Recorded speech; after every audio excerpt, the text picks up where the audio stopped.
Hi everyone, and welcome back to The Roottrees Are Dead. We're currently on 24 confirmed mandatory identities. We need 6 more before the mysterious lady will return or call or something again, steal some stuff for us and tell us what to do with it. At the end of last episode, I had last confirmation and they went on trying to look for new things and things got a bit loopy with chasing the same threads over and over again. So I said I switched to editing the content because I basically recorded 3 episodes in a row, just got so much into the game. But going into editing helped me kind of look through all of the information again and catch anything I didn't catch or properly register the first time. Like one of the things was I was going over whether Chris Rafferty here got married or not yet since we heard about his fiancée, but he actually clearly says that they're planning their wedding for May and it's from last year and it's December now. So yes, the implication was that he did indeed get married and I was just making so much fuss about it where it was a given information. Now, I wrote down lots of things already in our notebook for what we're gonna look at again because I just didn't write it down properly or I forgot that I'd written it down or anything like that. And hopefully it'll get us somewhere. Before that, one of the things I sort of managed to look up as well was I looked into Brenda. Now the thing about Brenda, she is Carl's wife, so he's the kind of one of the main people in this game because he died in the plane crash with his daughters. But there is other places that imply Brenda also dies in this plane crash. However, both the newspaper article and the news report we see at the start don't even mention her.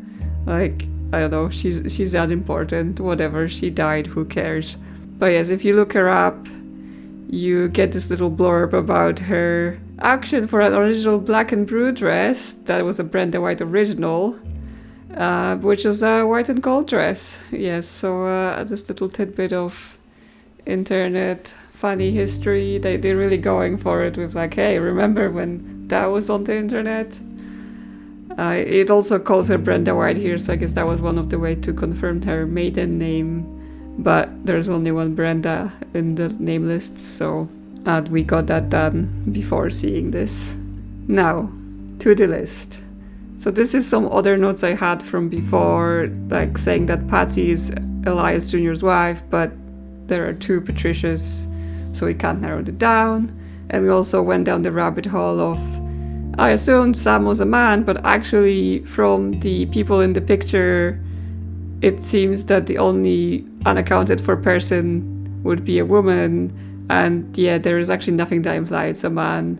I just assumed it from the name and the fact that they say that they worked on the farm and stuff like that. But apparently I may have been wrong. However, we still don't know if Sam fits in the family or are they somewhat external? Are they related to this top secret documentation? Now again, we have this different marking. Like we know Stephanie was adopted and she gets this red and white string on the adoption line, and we also see this red and white string here in relation to Elias Jr.'s child and this top secret envelope. We also get Gwyn's children. They are not directly linked even to her and her marriage. They are put in a little box of the red and white strings, so it feels like there's more to dig into here, but I've just not been able to confirm their names or anything about them in order to see this. So we will have this for later. Now, to the list. I took down names from the Free Spirit pictures because they've actually all like wrote their name on the back. So we know about Caroline because she is Stephanie's mother, so we already have her on the board, so we can move her off the list. So we have Bonnie, Gwyn FM, Gwyndoline, Eli. We're gonna get to Eli and Gwyndoline. Okay, then we have Ernie Sr. and Jr. We know that Ernie's surname is Madsen, so that initially removes a bunch of the branches on the tree because he can't be here, because here the name is Morden and then Kellogg. Then we know he's Carl's cousin, so he has to be in this line. And that he had a wife and a single child. We know that from the picture that the wife sent us, and there's also name of the daughter Nicole, and the wife is called Debbie. So we know quite a lot about them, but we've not been able to place them. So based on that, we can exclude some people. It has to be in the line with Carl, so we're looking down here. Cannot be this person because it's a child with no spouse and no other child. Again, no family here, and this he has 2 children, therefore no. Again, no spouse or children here. This is the Rafferty line, so we know this is not it, and this is the Morden family, a Kellogg family, so again, he doesn't put any figure. That means Ernie Jr. is one of those 2 people. Now again, similarly to Chris Rafferty, we could go for, well, we have a picture of their spouse, and there's a place for the picture of their spouse, so that biases me towards this thing. But that also means, yeah, that the only place where Ernie Jr. and Sr. will fit in are in this line. We know, therefore, that whoever this is must be a woman then, because the name is Madsen, so they didn't keep the Roottrie name. And then, so we can likely assume that this is Ernest Sr. Madsen.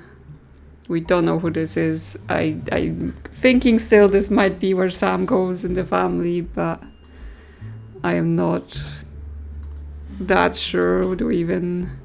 Yeah, okay, so we have Samantha Roottrie in control, Sam, but we'll leave that for now. Now what we can do with Ernie Jr. then is we can place him here, and this is his wife, Debbra Bean, and this is their child, Nicole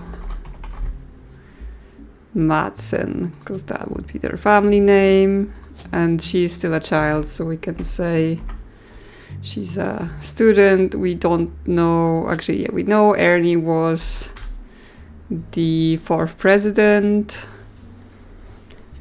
but we don't have his picture narrowed down yet, I think. Picture of the Free Spirits has quite a few unaccounted for men yet. But we do have the picture of the wife and daughter available to us. But the wife is an optional thing, so she will not count towards getting the confirmation. Okay, another thing we can look into then is Eli. In this diary book from Lauren, when they talk about Sam, it actually mentions specifically that Miracle's youngest child is called Eli, as well as Lauren's brother is called Eli. So there are two Elis. One goes here and one goes here. Now, I don't yet have the confirmation which is C, which is M, but one thing we did see is that on the picture from that generation, we have this guy with a name tag that's Eli, and he looks very similar to Miracle Jr. So I think it's safe to say that that is his picture. Oh, actually, we get 2 things from this picture. He is the only person wearing this sort of overalls with a name, and in the diary there's mentions of him like, oh, he was riding motorbikes and then Sam helped him do things with the motorbikes. So I kind of have the thought that he might now be some sort of mechanic or something like that, because I mean, obviously it doesn't mean that if you liked bikes as a child you definitely become mechanic, but again, in my mind, like of American media, when you see mechanics in movies and shows, they often wear those sort of overalls with sewn-on name tags. So it's just instantly gives me that picture of that's what his job is based on his outfit. I might be wrong. It's just like big vibes. But also on this, it specifically calls out that he's Eli M. So that solves that mystery. So we can actually pick the right Eli. And I do want to say that he's a mechanic based on that. Okay, so we have this one as a potential here to be confirmed. We have this one as a potential to be confirmed, and Ernie cannot be confirmed because we do not have a picture of him. So far so good. So far we're not in the land of we made a mistake. Now, the next thing to look into is this quote here. It talks about, again, this is Lauren's diary talking about, the family, the different generations. And it talks about the most rebellious thing any of us ever did was bring home someone who would be illegal to marry if we lived somewhere anywhere south of Pennsylvania. Again, I presume that this refers to the old laws where in certain states of America you weren't allowed to marry a person of a different race, right? This is old enough to predate like same-sex marriage, right? This is like way, way, way in the past. So same-sex marriage probably wouldn't be in the horizon yet as such. So I think this is actually all the way back to interracial relationship and interracial marriage. So from that, I take that whoever they married was not white. And it specifically says, Pop seems to have gotten over it because Edward is set to take over his department once he retires. So it's specifically saying that Edward is this person marrying someone who falls into this category.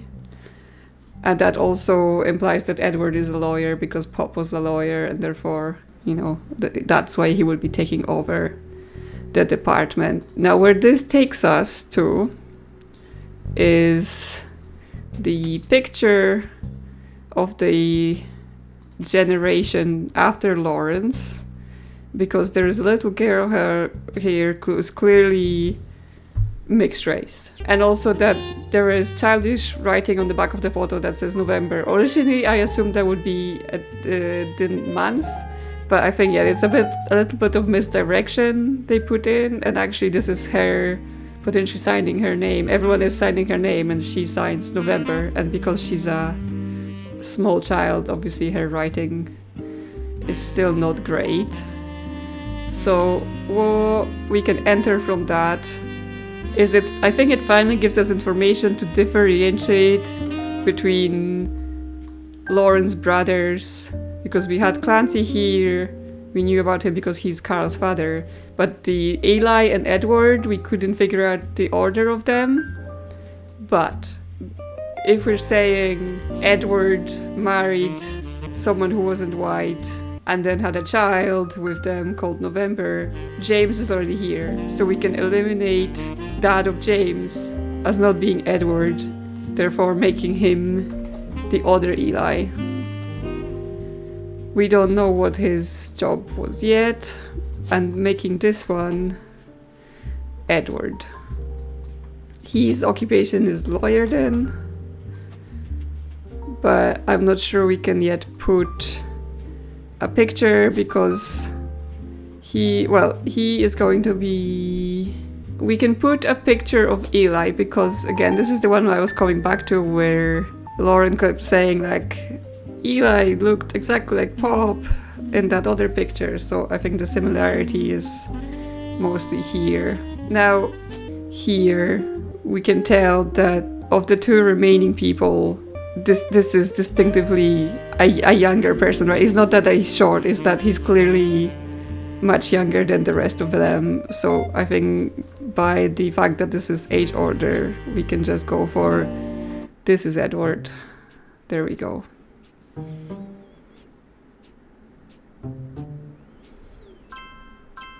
Yep.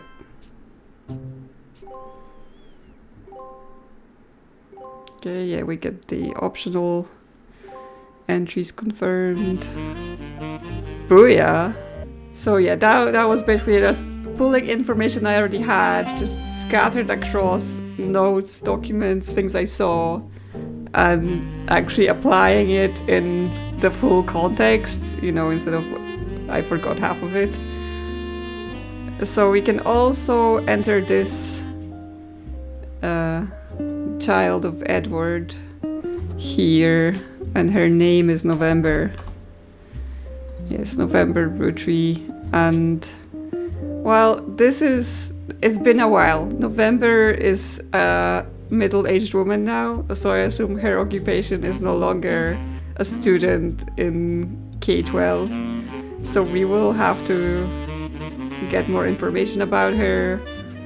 I think, yeah, at some point I need to start actually checking if they're on the internet a bit more. Like, obviously, the game was saying, like, oh, the notable Roottrees are easy to find, but that doesn't mean the other ones, we can't find them at all. I just need to not forget that functions here and there, because I think at some point after looking at the notables, I started just being like, I looked them up on the internet, and then I wasn't finding anything, so I've started discarding that part. And you know, there needs to be a balance. You look them up, if there's nothing, you move on to something else, instead of be like, internet's useless, why would I use it? Okay, what else do we have on my list? We don't know who the wife is yet, but I also don't have any clues as to who the wife is, so we will get to it later. Okay, now we get next president, Guy Hudson. That's how he signs on the picture. And because he became the company president, I think there might be a good chance of getting somewhere on him on the internet. Fancy Flavors was an addition to the 5-piece product line for less than a year in 1979. It was Guy Hudson's first and historically most cited move as president of Roottrie. In an attempt to cater more towards what he thought an average person wanted, Guy looked at his own wealth, which was often a source of envy for others, and decided to tap into the idea that if he added fancy flavors to 5 pieces, anyone could live like the wealthy. This philosophy led to a flavor in 5 pieces that was meant to mimic caviar. 5 pieces sold less that year than it had any other year except in some foreign markets. Yeah, caviar? In chocolate? As far as I know, that's just salty fishy flavor, which, I mean, yeah, it can work on certain things. Chocolate? No. Fishy chocolate? My dude. It was very quickly announced that caviar was meant to be a limited flavor and would go back to normal as soon as possible. Oh yes, we didn't mean to do this. Okay, so this guy, a little bit out of touch. Just a tad. Okay, Guy Hudson, along with his twin sister, are no strangers to the public when it comes to Roottrie snack. Now, we know that Angie had twins. It said that somewhere. I think in Lauren's notebooks, which, yeah, will fill that section quite a bit. So Guy Hudson, along with his twin sister, are no strangers to the public when it comes to Roottrie snacks. They both appeared in the company's advertisements as children during the Boys and Girls Agree era. Okay, we'll pin this because we may be able to maybe find the bits of this advert to get picture. Now Guy is taking over the Roottrie company at the end of the year. Who would have known that one of the 2 adorable redheads, again the redhead line, Guy credits his mother and father Angie and Christopher with providing his fiery dude. Yeah, that's leads us to very lucrative things for that part of the family tree. Arguing over everything but chocolate would grow up to take over the whole company. Guy's uncle, the current president Zachariah, has decided to take an early retirement to focus on traveling the world with his wife. Zach was quoted as saying, "Now that our daughters have started families on their own, Clara and I plan to reflect on a life well lived." Guy is new to the business world, but he's family. We at Roottrees have faith in his innovative ideas and he's eager to share them with the world. We like to think that boys and girls agree that he's ready to succeed. Okay, so Clara will be Zach's wife. Wow, we've hit a gold mine here.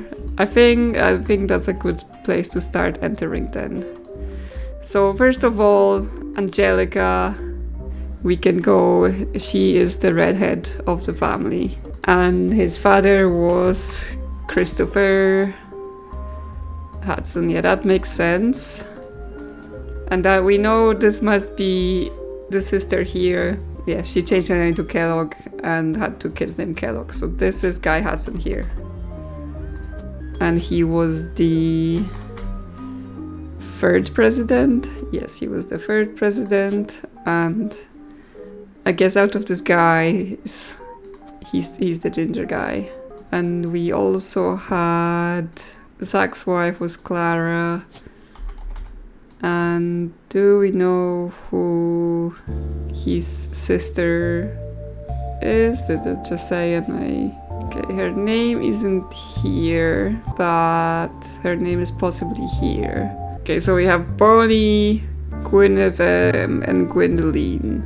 Now, I think I have another note somewhere. Yeah, one of those kids is this person, which name will be Morden, and that's Gwyndoline. So that immediately removes Gwyndoline. So we have Gwyneth or Bonnie remaining for Guy's sister. Actually, we can just look up Hudson, right? And see, yeah, we have Hudson Bonnie. This is her. And is there a ginger woman in this section? There is. That's her. We don't know what her occupation might be. Can we look her up? Did anything come about for her after the adverts? Okay, there is nothing about her. Now, is there anything more about this? You find a site about successful ad campaigns. One of the ads listed is from the late 50s, Boys and Girls Agree. It's a series of television and magazine ads for Roottrees chocolate bars. The ad campaigns describe as having the premise that boys and girls often diametrically opposed, except when it comes to one thing. Both of them agree that Roottrees is their favorite. The first advertisement in the series was the most memorable due to the bright red hair of the boy and girl involved. One of their magazine advertisements has been added to your events. There we go. Oh, we already have their picture, but we can have alternative pictures of them for later. Okay, so that cleans up some of the stuff. Now, another thing is we have the periodicals and we can add the Teen Blast, which the way we know about it is this advert we received at the start. And apparently it's still worth 5 intuition points, so yeah, let's see. And maybe just Roottrees. Yeah, Teen Blast has played host to many Roottrees advertisements over the years for many of their products, including 5 pieces. They flood the results. One of them was already in your evidence. Okay, well, we have the Teen Blast, but we're not sure who we can look up there other than just the Roottrees channels. But we also have the book by Caroline, dedicated to Eloise and Stephanie. Okay, we can probably guess that Eloise might be the wife partner of Caroline then. Mostly black and white pictures of Caroline's art, the centerpiece of full-color nude self-portraits at different ages stretching from 25 to 30. They certainly have not been added to your evidence. In the intro, Caroline talks about influences. She was one of the youngest in her generation, and in her late teens, she felt betrayed when her sister Gwyndoline and cousin Bonnie gave up on dreams to settle for boring men. She especially dislikes her brother-in-law Dr. Wilson, who she calls completely bogus. Okay, well, we want to save Dr. Wilson for sure. Their marriages led her to double down on her passions, art and the environment. She even married a man who was the opposite of boring, which was an overcorrection. She comes out strongly against the Roottrees company's effect on the local environment, and rues how she was not able to convince her father Zach to make changes to policy. She also explains that her marriage to Mark led to the most volatile moments in her life, all negative, and the only good thing he ever gave her was a daughter. Leaving them all behind for good has pushed her to pursue her true loves, art and the beauty of women. What we get from that is her partner's name was likely Eloise then. It's just Eloise, no other name attached. And her brother-in-law would be here. Wilson. Okay, there is quite a few Wilsons. Okay, good, because it will be the father and the 3 children. But maybe we can look it up if he was some sort of doctor. He might appear on the internet. Unfortunately, none of the Wilsons that we have on the list feature on the internet in any form. Okay, I've searched a little bit, different names and different ways we can search. There were some bits and pieces that mostly confirm the same information, but we have Clark Rafferty, Lauren's son. We have a few fan sites from the band Jim and Diamond seem to mention that he used to make music with Clark Rafferty. They mentioned an album called These Times. A band called C and J plus and D released a single called These Times. Someone with the username XXX Diehard Dazzler XXX scanned the cover and noted that it cost him over $200 at an auction. Apparently this was Jim Roottree and Damon LaRue's first song together. He also mentions that it was performed with Jim's cousin and Diamond's sister, and that it was only somewhat similar to Jim and Diamond's later work. You can't find anything else about Die Hard Dazzler, the band, or the single, so all that's left to do is add the scantier evidence. After a blazing, fast 35-minute download, the track is also available. Only 35 minutes? Wow, rookie numbers. I remember, sometimes it took days to download something, it feels like. Now, their faces are a bit covered here, but they still count. It's an old single from this group. Sticker says folk style songwriting, catchy. The lyrics of this song contain a blues, but again, you can read them if you wish to. We can also play the song. I discovered you can play that disco song as well before, but I'm worried that this is going to come up on YouTube as you're not supposed to do that. So looking at this cover, I guess maybe this seems to be implying that this is Jim and Diamond and this is Clark and, well, whatever the sister's name. Yeah, it's a sister, but we don't know. So from that, we're supposed to take that James Jim Roottree and Clark Rafferty got together with the LaRue sisters. So if we say this is Diamond because they're holding the Jim and Diamond sticker, and then we say this is Clark and okay, but then he got married to someone called Danielle, but just because they were making music together, I guess that doesn't mean anything, right? But that means, was he a musician as well? No, I think that means we're wrong somewhere, right? Because we have him with a picture and his job. We have Angelica with a picture and the assumption she's a housewife. And we have Guy Hudson as the first president with a picture. So we should have a 3 now that confirm. Unless I'm just wrong here about they hold their own picture. No. Okay, let's not do guessing or anything like that, or like just switching it until it works. Because there is more LaRue, and especially there's Rafferty LaRue as a surname, so it is still possible that eventually Clark got together with the Larvu's Diamond's sister, and they had those 2 kids here, right? Because that would track for this situation. But he went through 2 other wives first. Where are we wrong is the question. I can accept that I picked the wrong picture here because I'm clearly going on who's holding which initials on the flower.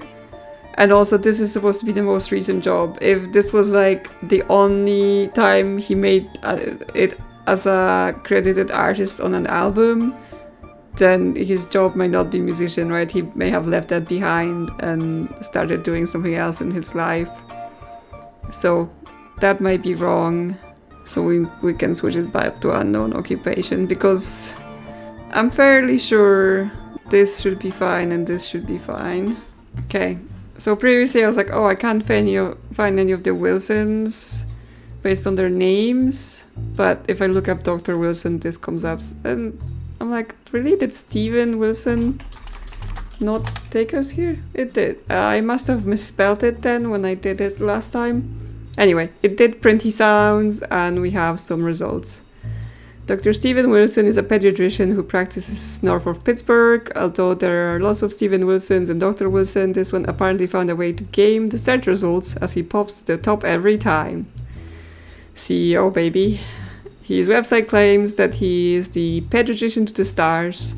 The only evidence for this is that he apparently was the doctor to the Roottrie sisters. I mean, it's like, if they're in your family, does that even count as an endorsement? There is a picture of him on his website, as well as a picture of his 3 children. The 3 of them look as though the photographer was holding them hostage. Regardless, the photos have been added to your evidence. There is also a quote that, although credited to his child Jason, you suspect might not be written by a 10-year-old. My dad is the best dad in the entire world, and he treats every patient with world-class care. He will treat your children like he would me, my big brother, or my sister. Yeah, totally what a 10-year-old would say and write. Like, yep. It's like those posts on the internet where it's like, my toddler just said something extremely insightful. I'm like, did they? Did they? Or did you just make that up? Okay, well, so we do have some information about his kids here. There's at least an older and younger brother and a sister. Unspecified age difference, and we've got his name, Steven Wilson, and we've got some evidence in here with photos. And okay, so this is his pick of the kids. Yes, the older 2 definitely look like teens that have been told to do something. And this was taken 2 years ago, 1986. Okay, so this is likely the 10-year-old then, and therefore he's the youngest of the 3. Okay, that gives us information. That lets us go in here. Wilson Steven. And his kids are those very unimpressed. Actually, do we know the order between the brother and sister? Like, height is nothing to say between siblings, because again, the only thing would be that he's wearing this graduation thing. Again, like, America, I'm not sure. Do you wear this at high school graduation, or do you only wear it to university? Because I only had this when I went to university. Finishing high school isn't even called graduation where I went. You just get your results and go. Like, you collect them from the office. You don't even get some big speech thing. Anyway, maybe we can say that he was graduating, he's the oldest, and then the sister, and then the little kid. Now, of the names here, We have Jason and Zach. I would say Jem is the girl. And if this was 1996, again, he's graduating from somewhere. I don't know again if this implies he's now in college or does it imply he finished college and now he has a job. But she could still be a college student. Well, 2 years ago he's 10. Okay. It said the K-12 is from kindergarten to 18. So 2 years ago he's 10, he's 12 now, he's still in K-12. That's at least easy. Yeah, but they could be anywhere. They could be in high school, they could be in college, they could have graduated. We have a picture of him as well. Yeah, but he's not a main blood relative, so that gives us nothing still. So we've added more information, but that doesn't get us any confirmations. Actually, I think this is just randomly, but yeah, this is going to be Clancy then, because on that picture with the rest of them, it specifically states that Lauren and her brothers were all together and then everyone's around, and we've already confirmed that this is Edward, and again, we've went over this clues a million times. Elias looks like Dad. Okay, I guess maybe who we have remaining on the pictures. We have her unconfirmed, but we assume she is Angie. We just don't know their job, so we can't confirm her. We just had those two. This leaves this is Sam. Like, there's no other way about it. Sam is a woman. Now, if she's under Elias Roottree, then Samantha Roottree seems to make the most sense. And that's her. I mean, I'm still going with this whole that's where she fits because of all this secretive situation, and she is a farmer. Okay.